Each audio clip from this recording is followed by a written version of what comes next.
Traders point அன்பர்களுக்கு சிறப்பு வணக்கம்.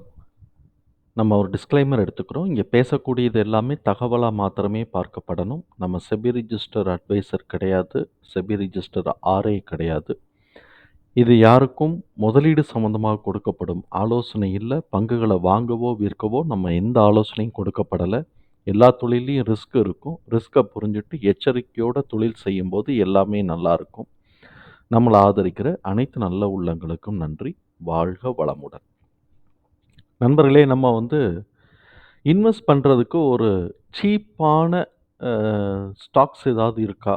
அப்படின்னு சொல்லிட்டு ஒரு ஃபில்டர் பண்ணிக்கிட்டு இருந்தோம். ஃபில்டர் பண்றதுக்காக முயற்சியில இருந்தோம். அது எனக்கு கொஞ்சம் திருப்தியா இருந்தது. அதனால அத உங்களோட ஷேர் பண்ணிக்கலாம் வித் மெத்தடாலஜியோட அப்படிங்கிறதுக்காக நம்ம இந்த வீடியோ போடுறோம். இப்ப நான் ஸ்கிரீனர் டாட் இன் எடுத்துக்கிறேன். கிரியேட்டிவ் நியூ ஸ்கிரீன் எடுத்துக்கிறேன். இப்போ பொதுவா வந்து ஒரு கம்பெனிஸ் எடுக்கிறோம் அப்படின்னு சொன்னோம்னாக்க, ஒரு இன்னைக்கு இருக்கக்கூடிய ஒரு காஸ்ட் ஃபங்ஷன்ல வந்து பார்த்தோம்னாக்க, சேல்ஸ் வந்து லெஸ் தென் 400 ஆர் 500 க்ரோஸ் கீழ இருக்கக்கூடிய கம்பெனிஸ வந்து நம்ம டோட்டல் சேல்ஸ்ங்கிறது ரெவென்யூ. அந்த கம்பெனிஸ எடுக்கிறது கொஞ்சம் ரிஸ்க். சில கம்பெனி 200, 250லயே நல்லா குடுக்கும். ஆனா நான் வைக்கிறது பெஞ்ச்மார்க் வந்து 500 வைப்பேன். நம்ம வந்து முதல்ல 250ல போட்டு பார்ப்போம். அதுல எப்படி வருதுன்னு பார்ப்போம். அதுக்கு ஏத்த மாதிரி 500க்கோ, 400க்கோ நம்ம மாத்திக்கலாம். இப்ப நான் வந்து என்ன பண்றோம், சேல்ஸ் அப்படின்னு போட்டுட்டு, லெஸ் கிரேட்டர் தென் 250 அப்படின்னு போடுறோம். ஆனா, இது கொஞ்சம் சிரமம் தான். பட் இருந்தாலும் பரவால்ல. அப்படின்னு போட்டு இந்த கொரிய ரன் பண்றோம். பண்ணா 1753 கம்பெனி கிடைக்குது. மொத்தம் 36 பேஜ் கிடைக்குது. சரி, இது போதுமா அப்படின்னு சொன்னாக்க, அது பத்தாது. சேல்ஸ் இருக்கும். ஆனா ஒவ்வொரு வருஷமும் சேல்ஸ் குரோத்ல இருக்கணும். இப்ப சேல்ஸ்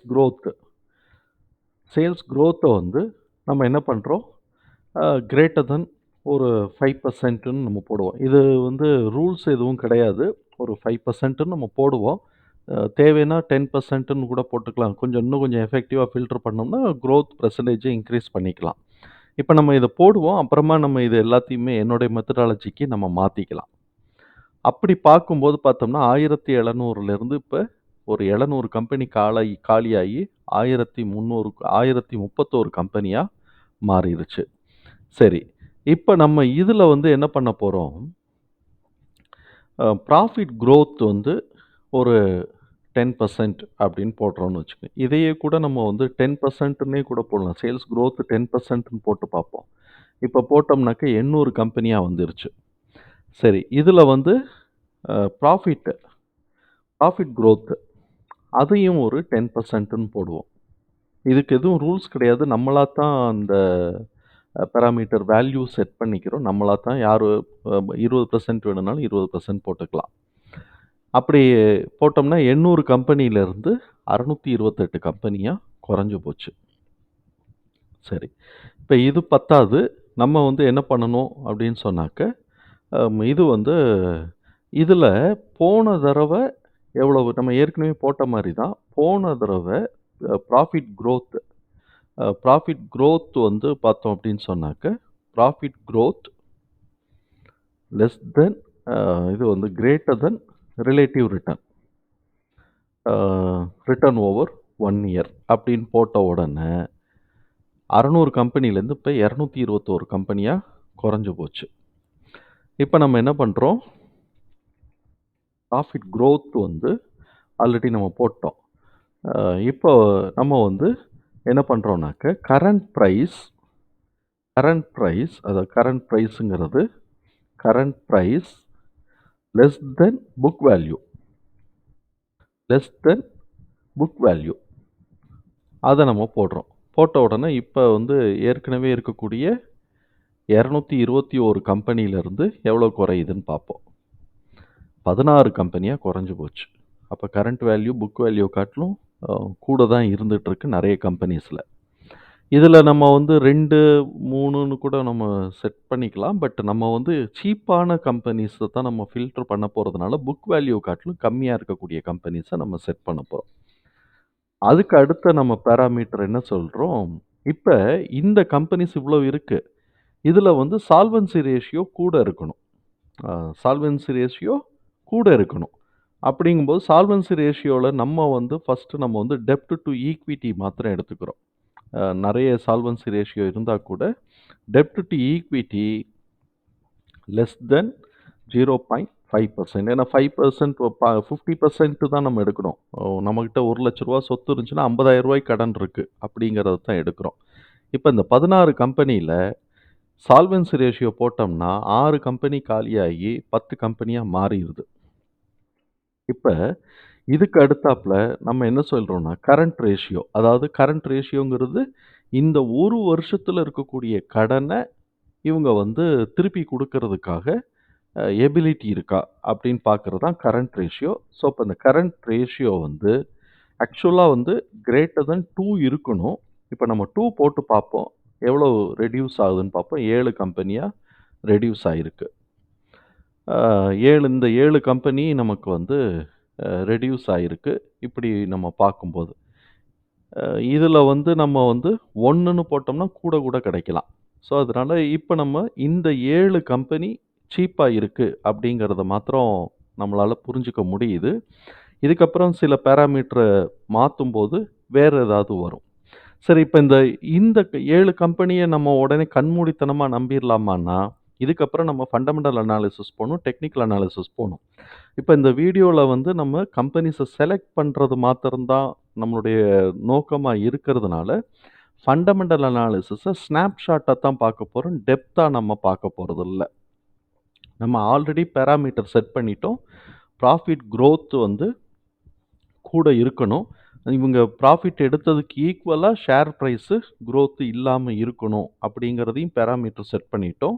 அதே மாதிரி பிரைஸ் வந்து புக் வேல்யூ காட்டிலும் கம்மியா இருக்கணும் அப்படிங்கிறதையும் செட் பண்ணிட்டோம். இப்ப நீங்க வந்து இந்த கான்ஸ் வந்து ஃபின் இன்வெஸ்ட்மென்ட் நீங்க பார்த்தோம்னா கரண்ட் பிரைஸ் 235 இருக்கு. ஆனா புக் வேல்யூ 242 இருக்கு.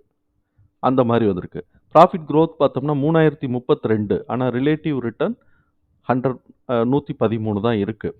பொதுவா வந்து இந்த பார்மஸ்யூட்டிக்கல், இன்ஃப்ராஸ்ட்ரக்சர் ப்ராஜெக்ட்ஸ எடுக்கிறவங்க, வீடு கட்டி குடுக்குறேன் அப்படிங்கிறது, அதுக்கப்புறம் வந்து இந்த மாரி financial services, private financial services, non banking financial services and investments இதெல்லாம் பயங்கர ரிஸ்கி கம்பெனி. இதெல்லாம் பெரும்பாலும் நம்ம வந்து செலக்ட் பண்ண மாட்டோம். ரொம்ப ரேரா அ ஒரு இதா இருந்தா தான் நம்ம செலக்ட் பண்ணுவோம். அதுலயும் ஒரு கன்சிஸ்டன்சி இருந்ததுன்னா மாத்திரம் தான் நம்ம பார்க்கணும். நெறைய பேர் வந்து ஈவன் ஐசிஐசிஐ செக்யூரிட்டி கன்சிஸ்டன்ட்டா இருக்கான்னா கூட நான் அத யோசிப்பேன். அதனால இந்த செக்யூரிட்டி கம்பெனிஸு, அப்புறம் நான் பேங்கிங் ஃபினான்ஷியல் இன்ஸ்டிடியூஷன்ஸ் இதுலலாம் வந்து நம்ம வந்து ஒரு கன்சிஸ்டன்சிய வந்து ரொம்ப அ ஹார்ட்கோரா நம்ம பார்க்கும்போது மாத்திரம் தான் அந்த கம்பெனிய நம்ம செலக்ட் பண்ணலாமா அப்படின்னு யோசிக்கணும். இப்ப நம்ம வந்து கான்ஃபின்ஸ் இன்வெஸ்ட்மென்ட் வந்து நம்மளுடைய ப அதாவது என்னுடைய பார்வையில இது எந்த அளவுக்கு நம்ம இன்வெஸ்ட்மென்ட்க்கு உகந்தது, இல்லாட்டி இன்வெஸ்ட்மென்ட்ட கன்சிடர் பண்ணலாம் அப்படிங்கிறத நம்ம பார்ப்போம். இவங்களுடைய ப்ராஃபிட் அண்ட் லாஸ் அக்கவுண்ட்ல பார்த்தோம் அப்படின்னு சொன்னா ரூ. 400,00,00,000 சேல்ஸ் இருக்கு. அ ஆப்பரேட்டிங் எக்ஸ்பென்சஸ் அது ஆப்பரேட்டிங் ப்ராஃபிட் மார்ஜின் வந்து 98% இருக்கு. நெட் ப்ராஃபிட் மார்ஜின் 313 இருக்கு. டிவிடெண்ட் ஆனா குடுக்கறது இல்ல. சரி. இப்ப இது மாத்திரம் போதுமா அப்டின்னா, நீங்க போன வருஷம் அதாவது மார்ச் 2023ல திடீர்னு ரூ. 417,00,00,000 அவங்க வந்து ரெவென்யூ காமிச்சிருக்கிறாங்க. இது சஸ்டெயின் ஆயிருக்கா? அடுத்த கொஸ்டின். இது சஸ்டெயின் ஆயிருக்கா? அப்டின்னு பார்த்தோம்னாக்க, நம்ம வந்து குவார்ட்டர்லி ரிசல்ட்ட நம்ம பார்க்கணும். குவார்ட்டர்லி ரிசல்ட்ல நம்ம பார்க்கும்போது, குவார்ட்டர்லி சேல்ஸ் பாருங்களேன்.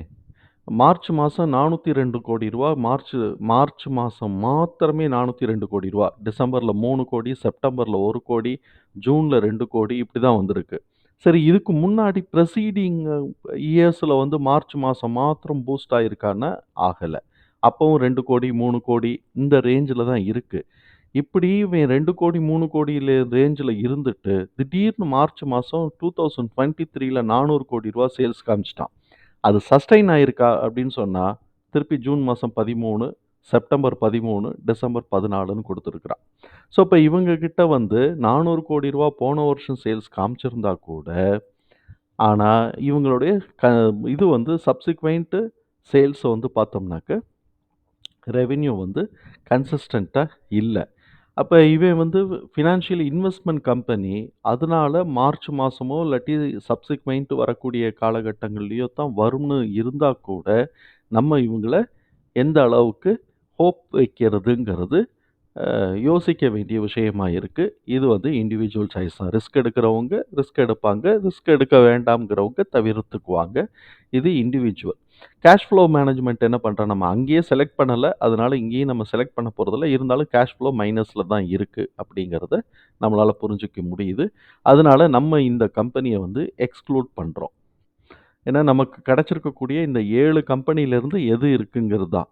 Bright Bright com Brightcom group வந்து என்ன பண்றாங்க, ஆல்ரெடி இவங்கள பத்தின ஒரு டீட்டெயில் வீடியோ நம்ம போட்டிருக்கிறோம். வேணுங்கிறவங்க இந்த வீடியோவ நீங்க சர்ச் பண்ணி பார்த்துக்கலாம். இப்ப இவங்களுடைய இது வந்து புராஃபிட் அண்ட் லாஸ் அக்கவுண்ட் பார்த்தோம்னா, கன்டினியூஸா ஒரு 1000 குரோர்ஸ்க்கு மேல 2012லேருந்து 1000 குரோர்ஸ்க்கு மேலேயே தான் கீழயே இறங்கல. 1200 குரோர்ஸ் தான் இருக்கறதுலயே லோயஸ்ட். அதுவும் 2012ல எடுத்திருக்கிறான்.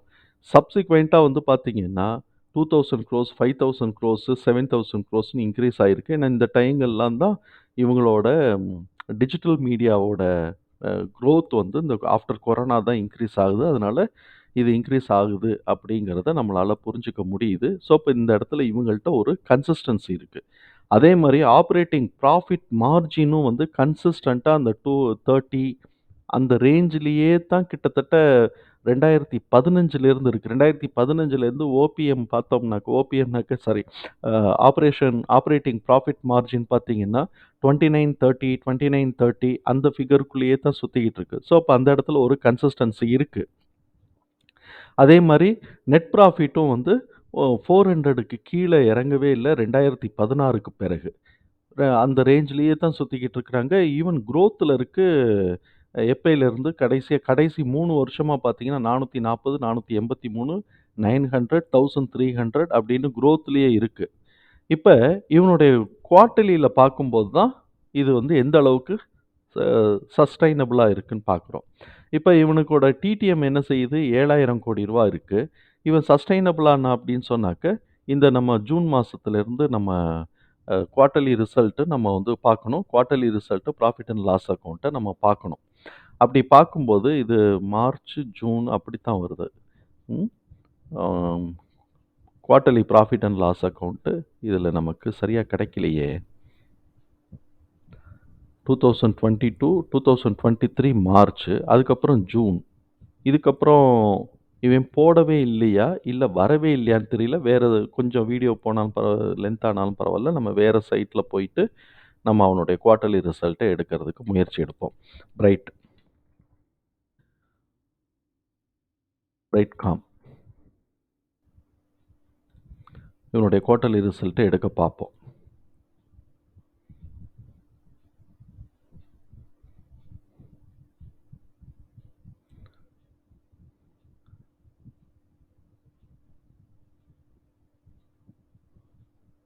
குவார்ட்டர்லி ரிசல்ட் அப்டேட் ஆயிருக்கு. அந்த சைட்ல நமக்கு அப்டேட் ஆகல. நமக்கு வந்து டிடிஎம் என்ன வருது? சேல்ஸ் டிடிஎம் ஆனுவல்ஸ்ல நம்ம பார்த்துருவோம். ஆனுவல்ஸ்ல நம்ம பார்த்தோம்னாக்க, சேல்ஸ் டிடிஎம் வந்து ரூ. 7,600 கோடி இருக்கு. ரூ. 7,600 கோடி 1,600, 2,800 வந்திருக்கு. அப்ப கிட்டத்தட்ட 4,000 வந்துருச்சு. இது செப்டம்பர் 2023. ஆமா, இவன் ஜூன் மாசத்துக்கு பிறகு போடவே இல்ல. ஜூன் மாசத்துக்கு பிறகு போடவே இல்ல. திடீர்னு இவன் மார்ச் மாசத்துக்கு கொண்டு வரப்போறானான்னு தெரியல.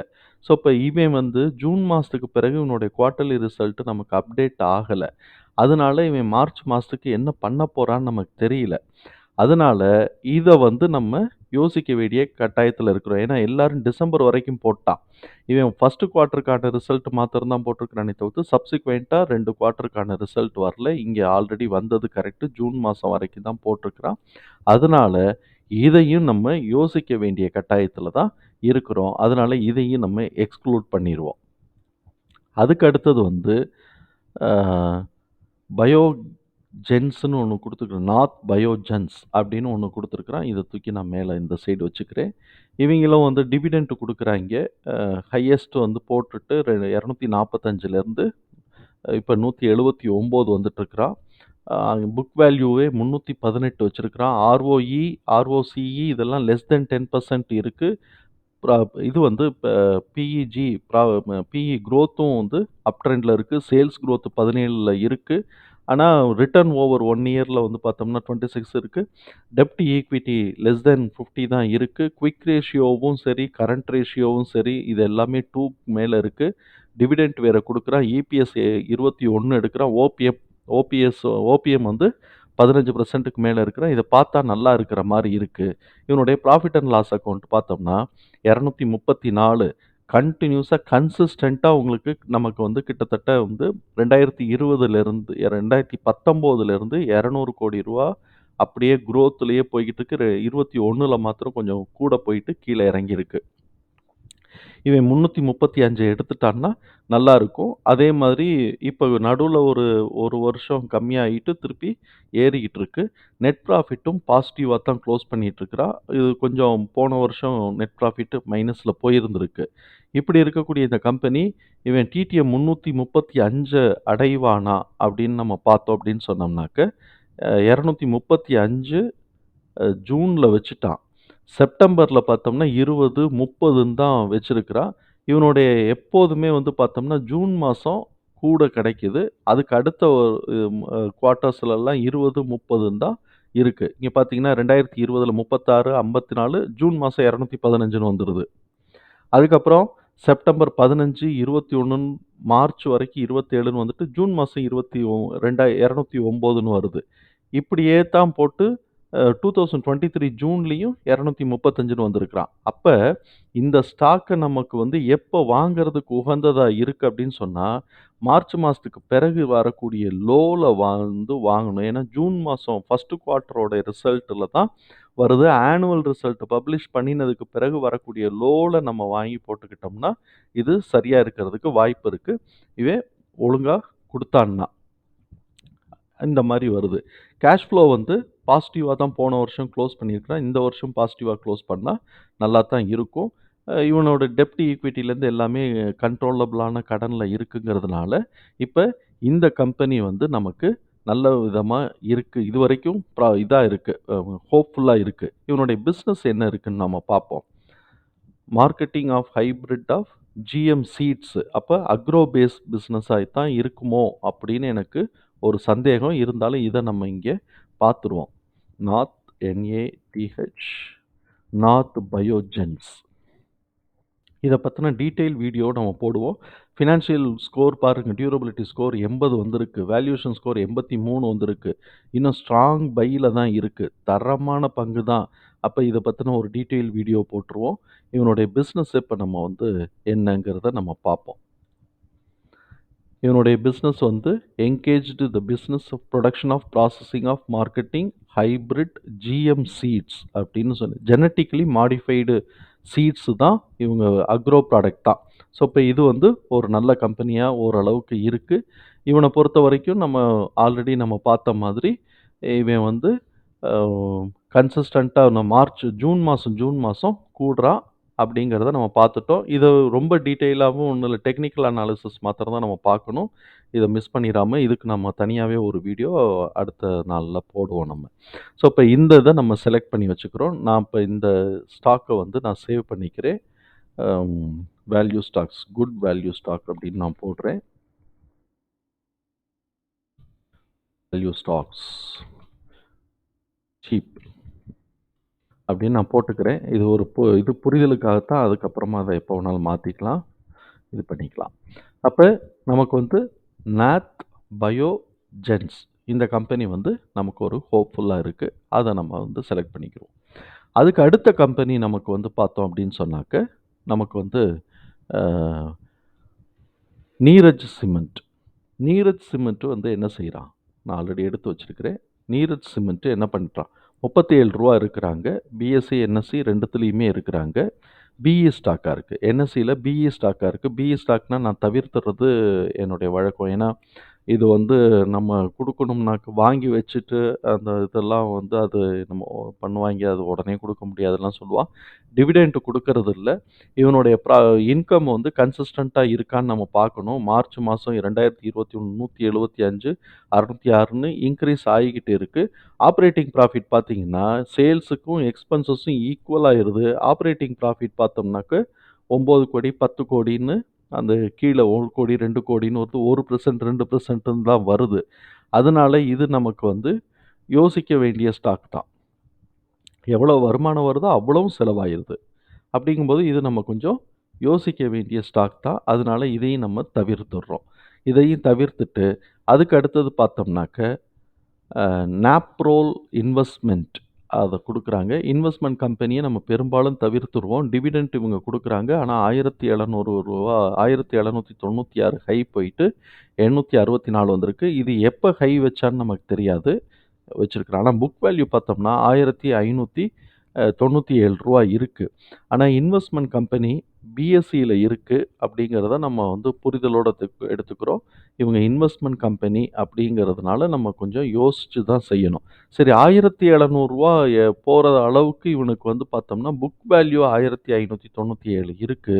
இப்ப ஸ்டாக்ஸ் எல்லாம் இன்கிரீஸ் ஆனதுனால ஒருவேளை அதுவா இருக்கலாம். இவன் என்ன பண்றான், நமக்கு வந்து இன்வெஸ்ட்மெண்ட்ஸ்ன்னு போட்டிருக்கிறான். ஆனா இன்வெஸ்ட்மென்ட் கம்பெனி கிடையாது.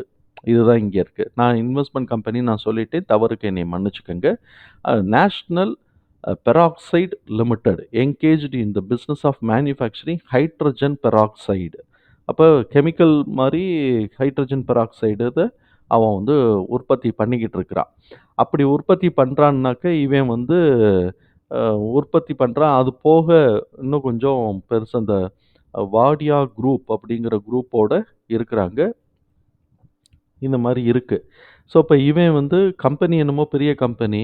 இந்த ப்ராடக்ட்டுக்கான டிமாண்ட் வந்து எவ்வளோ தூரம் இருக்குன்னு நம்ம பார்க்கணும். கன்சிஸ்டன்ட்டா இவங்ககிட்ட ஒரு பிஹேவியர் இருக்கு. ப்ராஃபிட் பிஹேவியர் இருக்கு.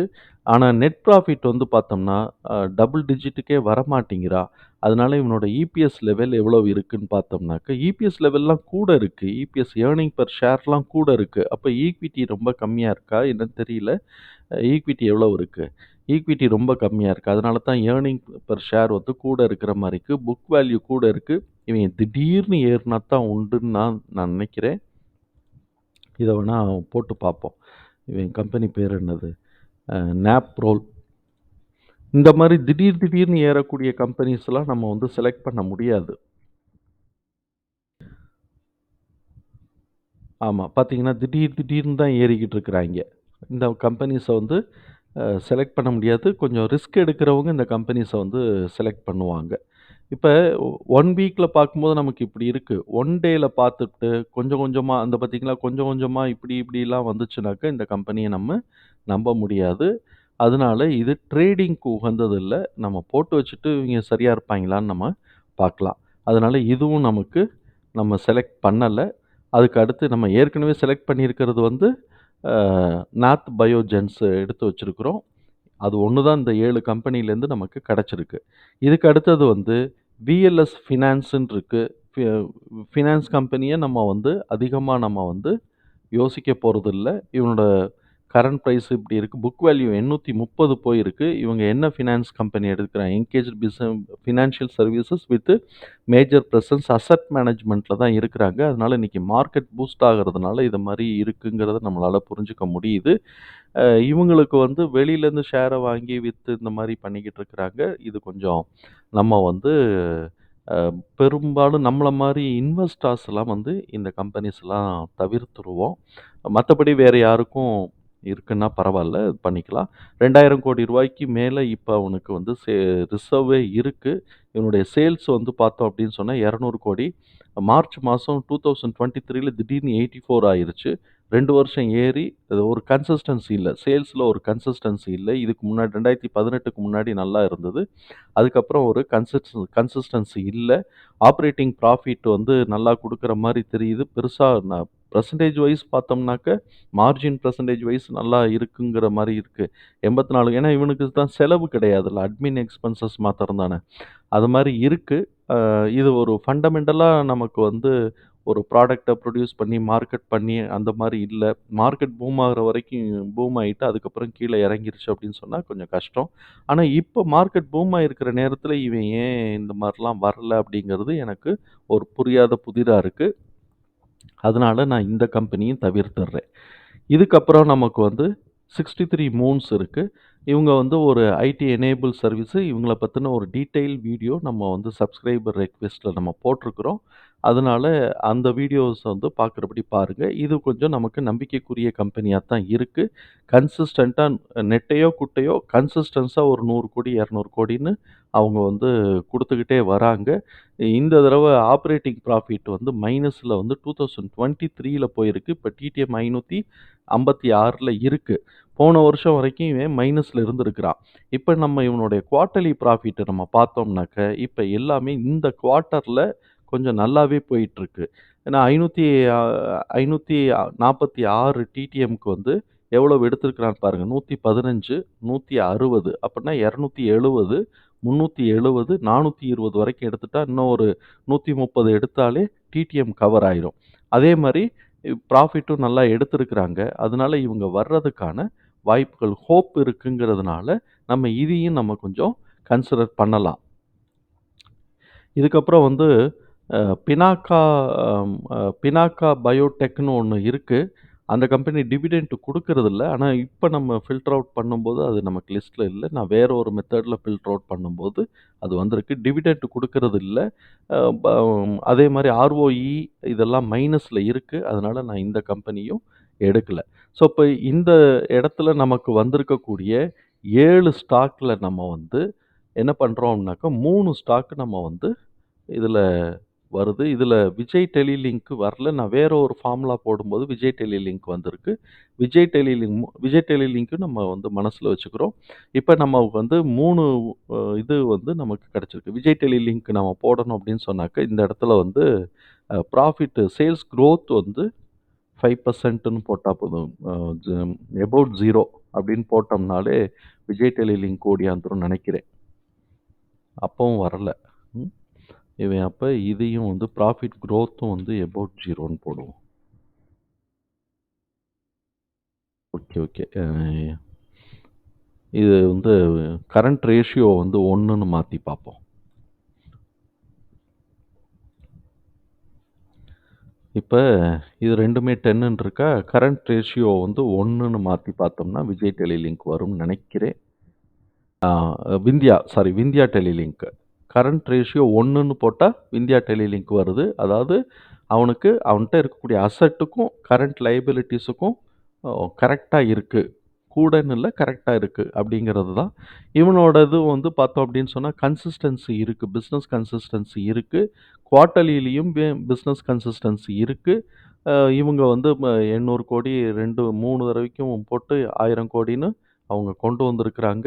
அதனால கன்சிஸ்டன்சி இருக்கு. கேஷ் ஃப்ளோவ பொறுத்தவரைக்கும் போன வருஷம் பாசிட்டிவா நெட் கேஷ் ஃப்ளோ சேஞ்சஸ் இருக்கு. அ அது அதனால நம்ம வந்து இந்த கம்பெனிய நம்ம செலக்ட் பண்ணிக்கலாம்.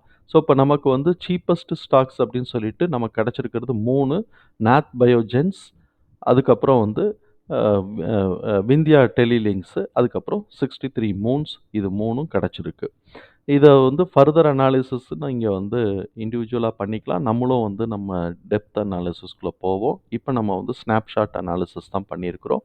இத நம்ம வந்து சேவ் பண்ணி வச்சுட்டு, இத வந்து நம்ம அ இத ஃபர்தரா வந்து ஆல்ரெடி 63 மூன்ஸ்க்கு வீடியோ இருக்கு. பார்க்கணும்னு நினைக்கிறவங்க அத நம்ம பார்த்துக்கலாம். இந்த 2த்தையும் நம்ம வந்து சப்சிக்வென்ட் அனாலிசிஸ்ல நம்ம பண்ணுவோம். தகவல் பயனுள்ளதா இருந்ததுன்னா, சங்கருக்கு ரொம்ப சந்தோஷம் தான். வாழ்க வளமுடன். நன்றி.